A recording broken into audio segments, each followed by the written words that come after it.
সুনামগঞ্জের সাহেববাড়ির ঘাট, তেঘরিয়া বালুর মাঠ, মল্লিকপুর লঞ্চঘাট, ওয়েসখালী এলাকা থেকে প্রতিদিন সকালে অসংখ্য হাউসবোট পর্যটকদের নিয়ে টাঙ্গুয়ার হাওড়, গোলাবাড়ি, নীলাদ্রি লেক, জাদুকাটা নদী, বারিকটিলা, শিমুলবাগান, লালঘাট ঝর্ণাসহ বিভিন্ন পর্যটন এলাকায় ঘুরে বেড়ায়। এরপর ট্যাকেরঘাট এলাকায় হাউসবোটে রাত্রি যাপন করেন পর্যটকরা। 2 দিন 1 রাত পর্যটকরা হাউসবোটে চড়ে এসব পর্যটন এলাকা ঘুরে বেড়ান। গোলাবাড়ি ওয়াচ টাওয়ার এলাকায় তারা হাওরের পানিতে নেমে সাঁতারও কাটেন।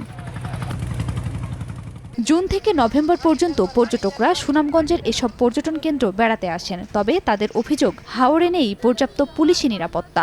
বর্ষার সিজনে টাঙ্গুয়া হাওর হচ্ছে বাংলাদেশের ওয়ান অফ দ্য বেস্ট একটা টুরিস্ট প্লেস, তো এটার সিকিউরিটিটা একান্ত কাম্য। বিপদ সংকেতগুলো যে থাকে সেগুলো আমাদের একটু যদি আগে থেকে সতর্ক করা হতো তাহলে ভালো হতো। যে ভাড়ার ফিক্সড কোনো রেট নেই, যার যেমন মন চায় ওইভাবে আপনার ভাড়াটা নিচ্ছি আর কি। সার্বক্ষণিক হচ্ছে পুলিশি নিরাপত্তা যে ব্যাপারটা আছে, আমরা হাওরের মধ্যে এই পুলিশি নিরাপত্তার ব্যাপারটা পাই না। সিকিউরিটি এবং যোগাযোগের ব্যবস্থা, ফ্যাসিলিটিগুলো বাড়ান, তাহলে আমার মনে হয় আমাদের দেশেরও একটা ভালো হবে, যে ট্যুরিজমের, এবং বাইরে থেকেও লোক আসবে।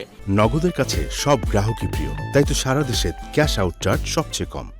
অবশ্য পুলিশ সুপারের দাবি, পর্যটকদের নিরাপত্তায় যৌথভাবে নৌ পুলিশ ও তাহিরপুর থানা পুলিশ কাজ করছে। আপনারা টাঙ্গুয়ার হাওর ভ্রমণ করতে গিয়ে যদি কোনো প্রতিকূল পরিস্থিতির সম্মুখীন হন, সেক্ষেত্রে আমাদের বিভিন্ন নাম্বার ডিসপ্লে করা আছে পুলিশ সুপার থেকে বিভিন্ন পদমর্যাদার।